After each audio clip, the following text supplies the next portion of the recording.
हरिः ओम्।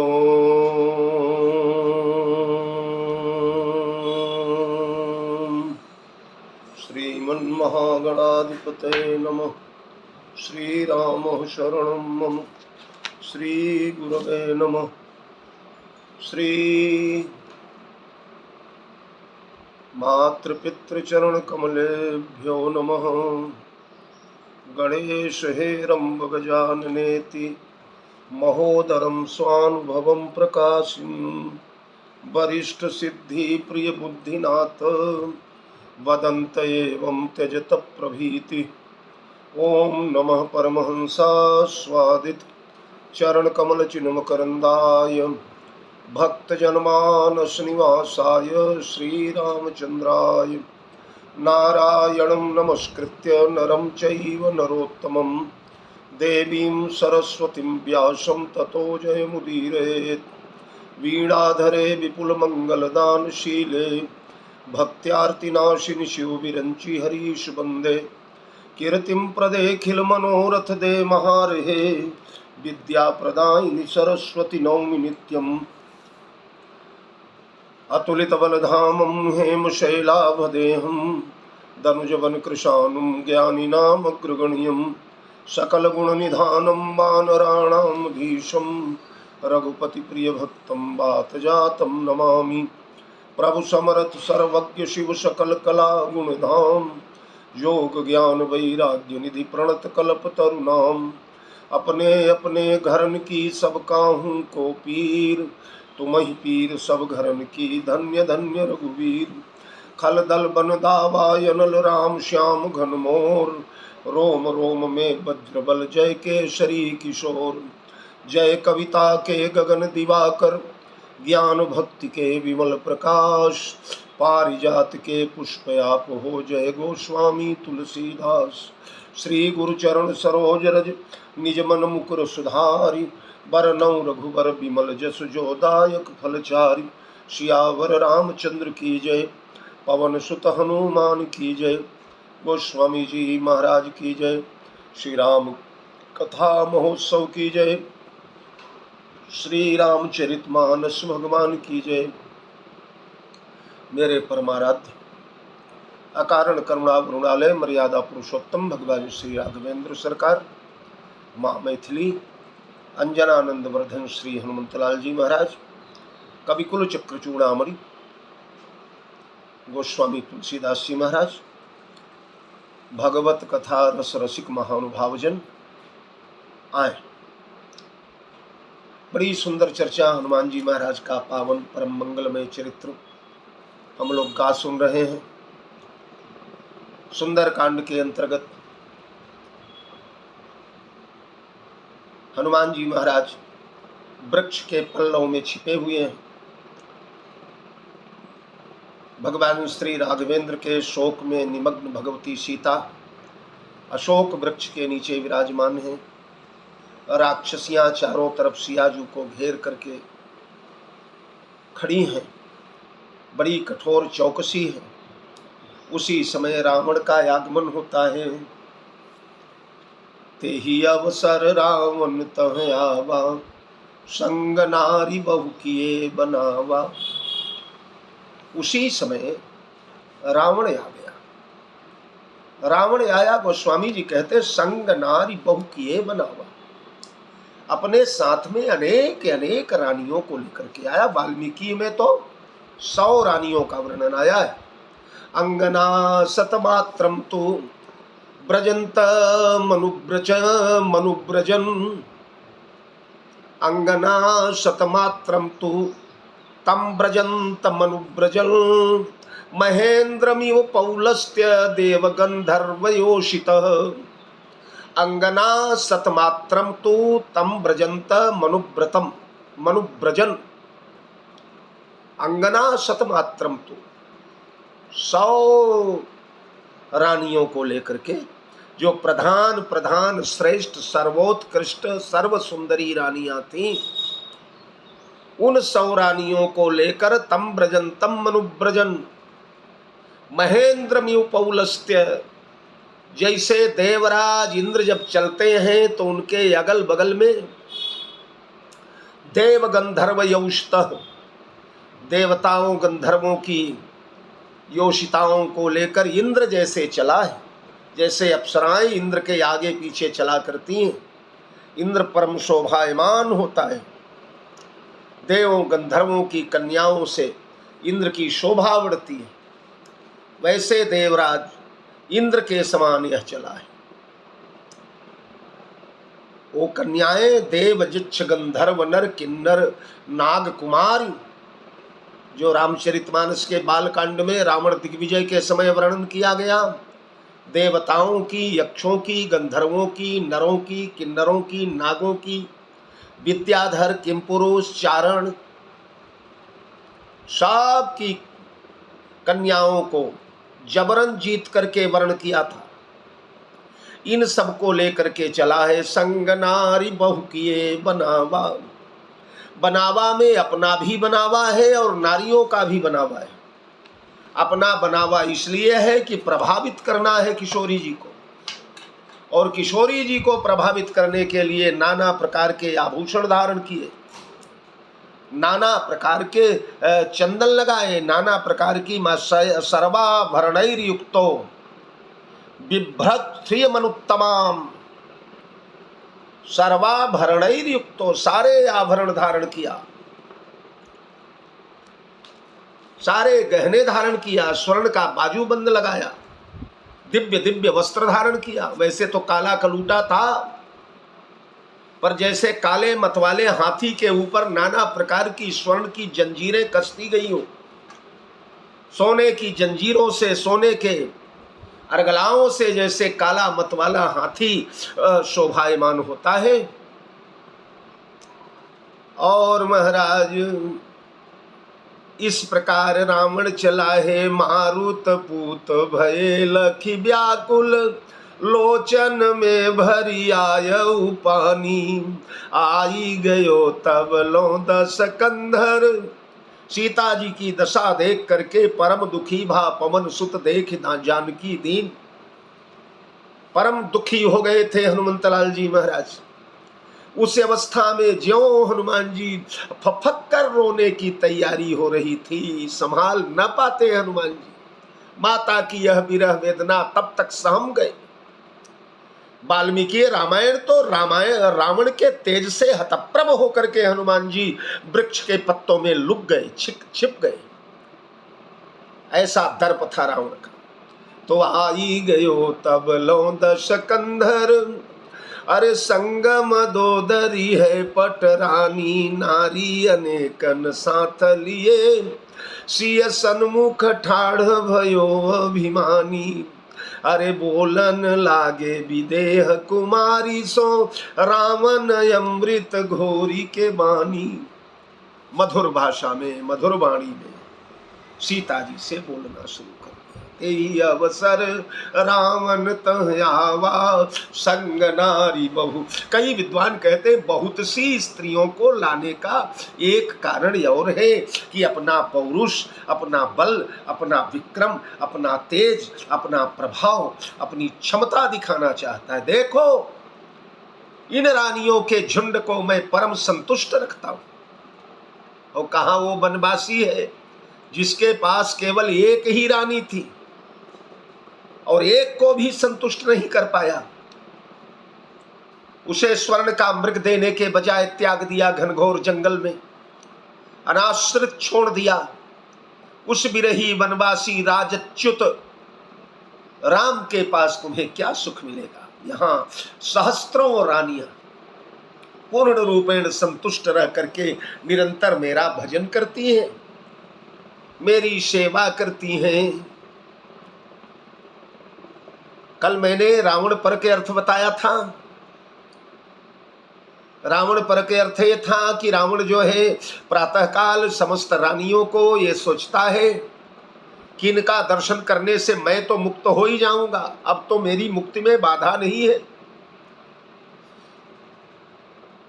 इनका दर्शन भी हुआ है, इनका स्पर्श भी हुआ है, और उसके बाद राम बाण आएंगे, और राम बाण जब लगेंगे तो ते तन तज सुरलोक सिधारे, रामाकार भये तिनके मन, मुक्त भये छूटे भवबंध। राम का बाण लग जाने के बाद मैं तो मुक्त हो जाऊंगा, पर इन स्त्रियों को तो सौभाग्य नहीं मिलेगा कि राम के बाण की भागी बने। ये कैसे मुक्त होंगी? तो इन्हें मुक्त कराने के लिए, इनका उद्धार कराने के लिए जगदम्बा के सामने लाया। पर जो राम पर के अर्थ है, ये व्यभिचारी है, दुराचारी है, कामी है, कापुरुष है। वाल्मीकि जी कहते हैं वो प्रातः काल जागता है, भोर भोर में सपना देखा, जागा, और जागते ही भ्रशम नियुक्त तस्याम च मदनेन मदोत्कट, मदनेन मदोत्कट, काम के वशीभूत सीता का स्वरूप स्मरण करके, और सीता यही तो कराने गई है, इसे मोहित करने गई है। न तो तम राक्षस काम शशाकात्मनि गुहितम, यह राक्षस काम के वशीभूत हो गया। भगवती जगदम्बा ने देवी भागवत में जैसे महिषासुर को काम के वशीभूत किया, चंडमुंड को काम के वशीभूत किया, उन्हें काल का ग्रास बनाया, उसी प्रकार भगवती जगदम्बा ने रावण को काल का ग्रास बनाने के लिए पहले उसकी मति हरने के लिए यह माया का रूप बनाया है। जो असली सीता, ओरिजिनल सीता है, उन सीता को देखने के बाद मनुष्य के अंतःकरण के समस्त दुर्भाव विलुप्त हो जाते हैं, सारे दुर्भाव समाप्त हो जाते हैं, काम क्रोधादिक का स्पर्श नहीं रह जाता। हमारे गुरुदेव भगवान तो कहते थे, सीता का रूप नहीं, सीता का नाम। अगर किसी पुरुष के मन में किसी स्त्री को देख करके कोई दुर्भावना आ जाए, या किसी स्त्री के मन में किसी पुरुष को देख करके दुर्भावना आ जाए, तो एकांत में बैठ करके माला लेकर के आंख बंद करके सीता सीता सीता सीता सीता सीता सीता सीता एक माला का जाप कर ले, तुरंत अंतःकरण शुद्ध हो जाएगा। ये सीता ऐसी है जो आदमी को निर्मल मति प्रदान करती है। जनक सुता जग जननी जानकी, अतिशय प्रिय करुणा निधान की, ताके जुग पद कमल मनाऊं, जासु कृपा निर्मल मति पाऊं। ये निर्मल मति की प्रदाता है, प्रदायिका। कई विद्वान तो कहते हैं रामचरितमानस की गायत्री। स्त्री शूद्र द्विज बंधु नाम न त्रयी श्रुति गोचरा, स्त्रियों के लिए जहां गायत्री का निषेध किया गया है शास्त्रों में, वहां विद्वान लोग कहते हैं स्त्रियों की गायत्री तो ये है। आखिर गायत्री किस लिए गायत्री का सेवन किया जाता है, गायत्री का जाप किया जाता है, परम जाप किया जाता है? बुद्धि के लिए, विमल बुद्धि प्राप्त करने के लिए। धीमहि धियो यो न प्रचोदयात्, धी माने बुद्धि। हे सविता देवता, मुझे पवित्र निर्मल स्वच्छ उग्र तेज बुद्धि प्रदान कीजिए, विमल बुद्धि प्रदान कीजिए। तो बुद्धि के लिए गायत्री का प्रयोग होता है। सीता जी जो है गायत्री है, सीता का नाम। ताके जुगपद कमल मनावो, जासु कृपा निर्मल मति पावो, ये मानस की गायत्री।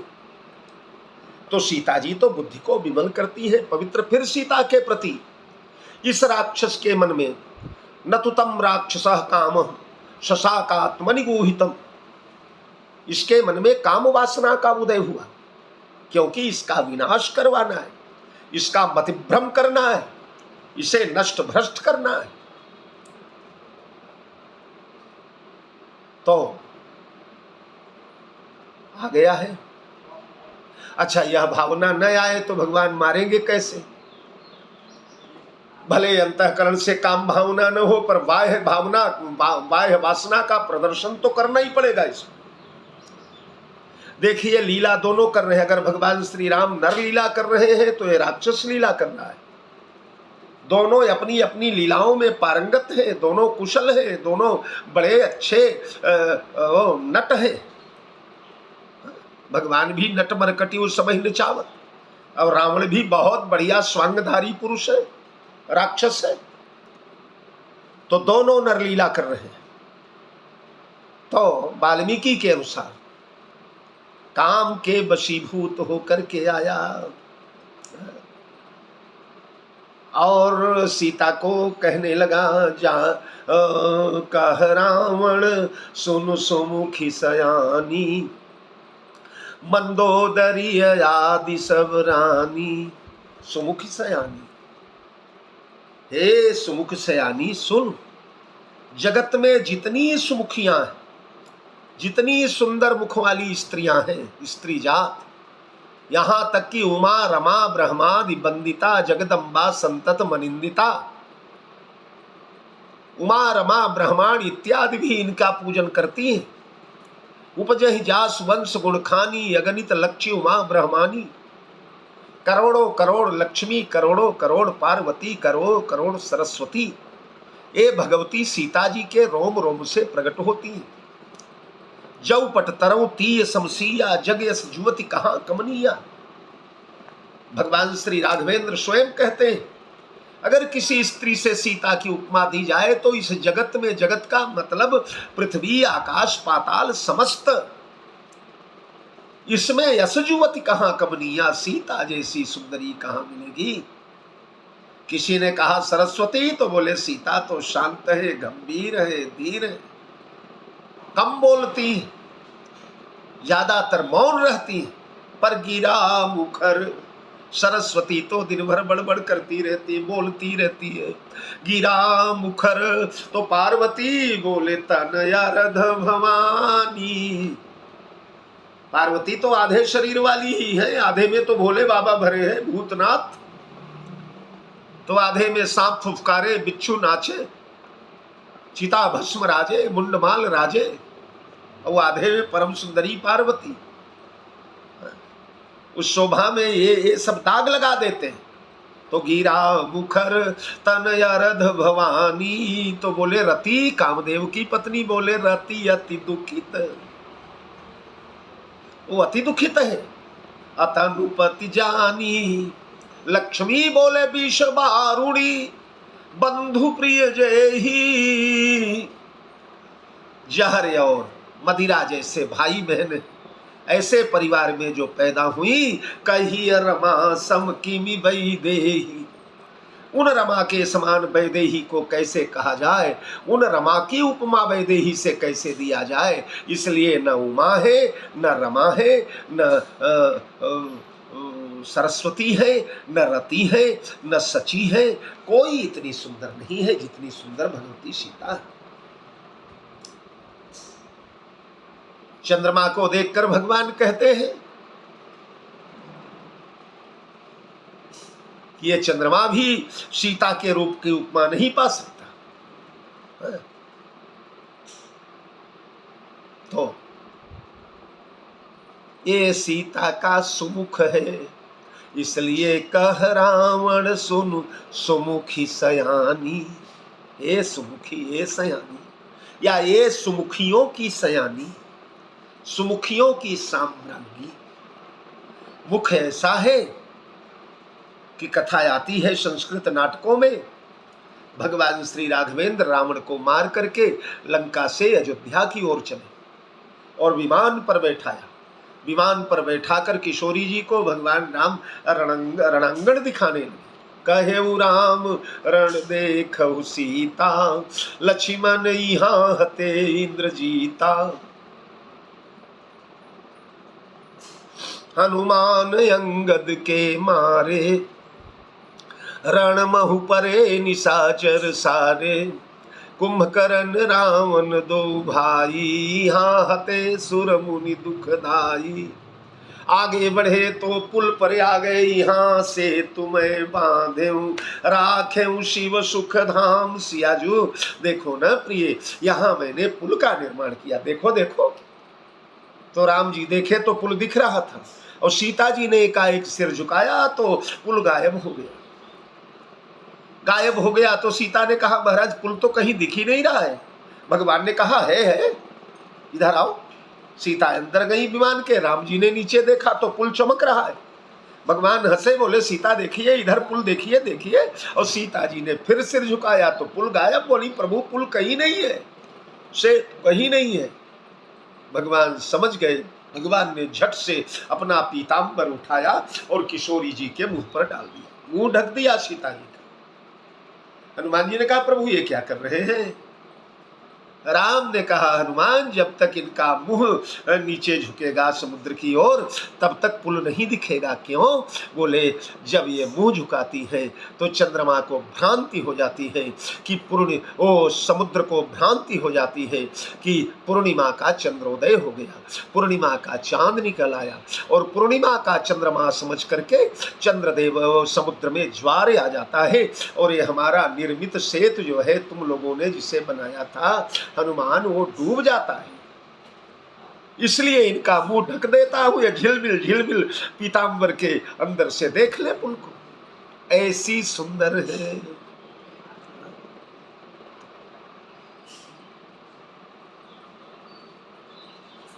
इसलिए कहता है कह रावण सुन सुमुखी सयानी। अब आइए थोड़ा रावण पक्ष का मत। कई प्राचीन विद्वानों ने भाव रावण पक्ष वाले भी, कंबन इत्यादि ने बड़े अच्छे किए। सीता को सुमुखी कहने का उद्देश्य रावण का अपना हित भरा है उनके सुमुखित्व में। क्यों? बोले तुम्हारा मुंह बड़ा सुंदर है सीता। क्यों? बोले इसी मुंह ने तो मेरे उद्धार का मार्ग प्रशस्त किया, मेरे मुक्ति का बीजारोपण इसी मुख के द्वारा हुआ। इसी मुख ने तो बोला था सुनहु देव रघुबीर कृपाला, यही मृग कर यति सुंदर छाला, आनहु चर्म कहती वै देही, सत्य संध प्रभु बध करिए। स्वामी इस मृग की छाला बड़ी प्यारी है, इसे मार करके लाइए। वाल्मीकि में तो जीवित पकड़ के लाइए, हम इसे आश्रम में पालेंगे, इसके साथ क्रीड़ा करेंगे, अयोध्या चलेंगे तो इसे साथ ले चलेंगे, साथ ले जाकर अयोध्या के राज उपवन में इसे रखेंगे, अंगनाई में रखेंगे। केल मृग होते हैं ना रानियों महारानियों के यहां, तो इसे अपना केल मृग बनाएंगे। तो रावण कहता है देवी आपके इस सुंदर मुख के द्वारा निकले हुए वो शब्द ही मेरे मोक्ष के मूल कारण है। अगर यह शब्द आपने न बोला होता, आपके इस सुमुख से, सुंदर मुख से यह शब्द न निकले होते, तो बताइए कैसे मेरे मोक्ष का उपाय तैयार हो पाता? कैसे भगवान श्री राघवेंद्र माया मृग मारीच के पीछे दौड़ते? और न दौड़ते तो मेरे मुक्ति का सारा उद्देश्य ही नष्ट हो जाता। इसलिए कह रावण सुन सुमुखी सयानी। चूंकि मैं यह कथा एक यानी शिक्षक के रूप में सुना रहा हूं, कोई कथावाचक बनकर मंच पर प्रवचन पब्लिक ताली बजाए वाह वाह करे वो सोच करके नहीं सुना रहा। पुराने विद्वानों ने जैसे जैसे अर्थ किए हैं सकारात्मक और नकारात्मक, राम पक्ष के और रावण पक्ष के। और ध्यान दीजिएगा मैंने कई बार बोला है पहले कि ये दोनों एक ही गांव से आई है, ये नाटक मंडली है एक। हम लोगों के यहाँ नाटक मंडलियां आती हैं। उत्तर प्रदेश से रामायण मंडलियां देश के कोने कोने में भ्रमण किया करती है। तो उसमें जो रावण का पात्र है वो भी जाता है, राम के पात्र भी जाते हैं, दोनों एक ही गांव से जाते हैं, एक ही घर परिवार कुटुंब मोहल्ले से जाते हैं और वहां जाकर मंच पर एक दूसरे के दुश्मन बन जाते हैं और पर्दे के पीछे जाते हैं तो फिर दोनों प्रेम से मित्रवत व्यवहार करने लगते हैं। तो ये दोनों नायक और खलनायक ये दोनों एक ही गांव से पधारे, दोनों बैकुंठ के ही निवासी, दोनों धरती पर समाज को राम के जैसा आचरण करना चाहिए, न कर्तव्यम रावणादपि, रावण जैसा आचरण नहीं करना चाहिए, राम जैसा आचरण मनुष्य को करना चाहिए। यह जगत को सिखाने के लिए दोनों आते हैं। तो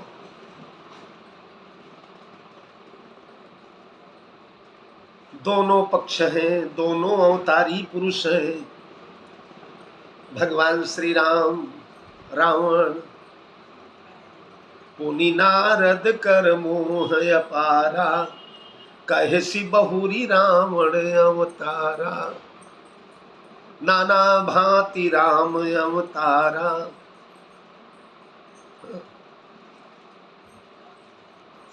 तो दोनों अवतार लेकर के आए। होता ऐसा है कि एक बच्चा फिसल करके धोखे में किसी कुएं में गिर गया। जब गिर गया तो उस बच्चे को उबारने के लिए, उसे निकालने के लिए उसके पिता को भी कुएं में जाना पड़ता है। अब देखने में तो दोनों कुएं में गिरे हुए हैं, लेकिन एक मजबूरी में गिरा है और एक उसके उबारने के लिए गिरा है। तो अगर जय विजय सनकादि ऋषियों का श्राप लेकर के मजबूरी में धरती पर आए हैं, तो भगवान श्री राम स्वेच्छा से नारद बाबा से श्राप लेकर के धरती पर आए हुए। उन्हें ब्राह्मणों ने श्राप दिया तो भगवान ने कहा मैं भी एक ब्राह्मण से श्राप लूंगा। बड़े भाइयों ने तुम्हें श्राप दिया तो छोटे भाई से श्राप लेकर के मैं धरती पर आऊंगा। तो इस प्रकार इनकी यह लीला है। तो एक शिक्षक की तरह जैसे विद्यार्थी को हर पक्ष समझाया जाता है, वैसे सुंदरकांड में आप लोगों को समझाने का प्रयास कर रहा हूं। तो उस दृष्टि से सुमुख इसलिए कहता है। और फिर सुमुख का भाव, अब कामपरक भाव लीजिए, रावण के विरुद्ध वाला भाव। रावण काम के वशीभूत होकर तो आया ही है।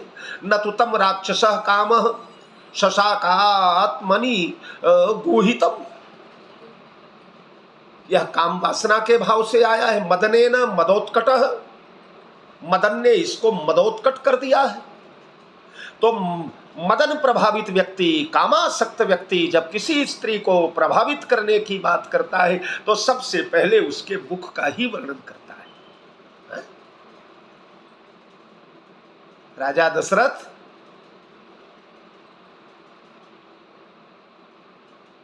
जानसी मोरी सुभाव बरोरु, मानु तव आनंद चंद चकोरु, तव आनंद चंद।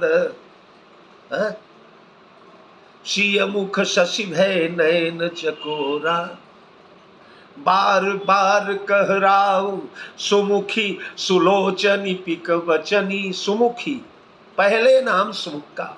सिय मुख सरिस देखि सुख पावा, मुख का सौ मुनि ज्ञान निधान, मृग नयनी विधु मुख निरखि विकल होई हरि जान, नारी विष्णु माया प्रगट। एक कामी व्यक्ति किसी स्त्री को जब प्रभावित करने का प्रयास करता है तो उसके मुख का वर्णन कर, बड़ी सुंदर हो, बड़ी सुमुखी हो, तुम्हारा मुख बड़ा सुंदर है।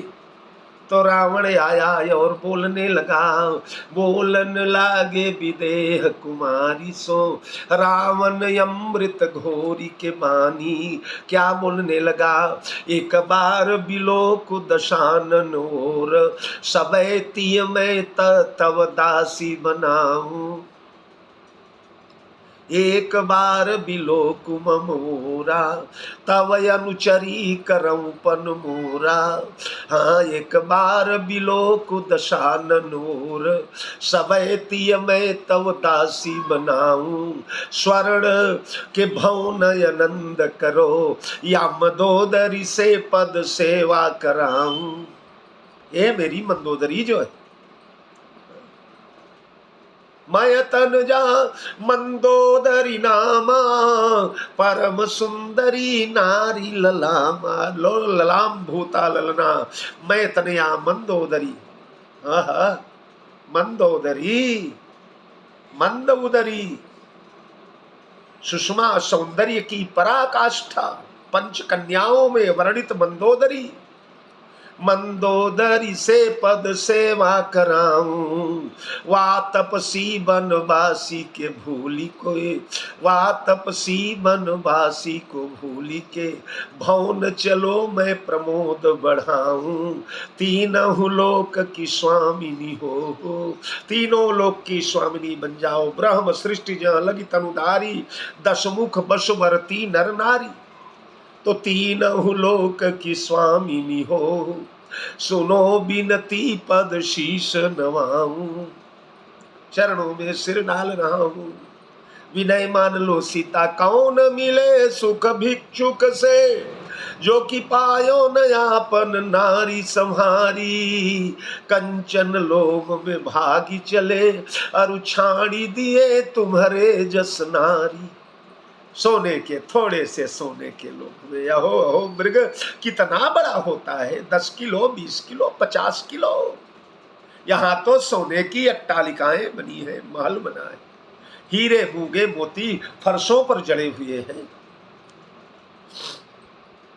तो कंचन लोभ में भागी चले, और त्यागी दई तुम्हारी जस नारी, इंद्र कुबेर को वैभव पावन, डारो जो प्रेम सो देहु निहारी, इंद्र कुबेर को वैभव पायन, तुम्हारे चरणों में इंद्र कुबेर का सारा वैभव लुटा दूंगा सिया।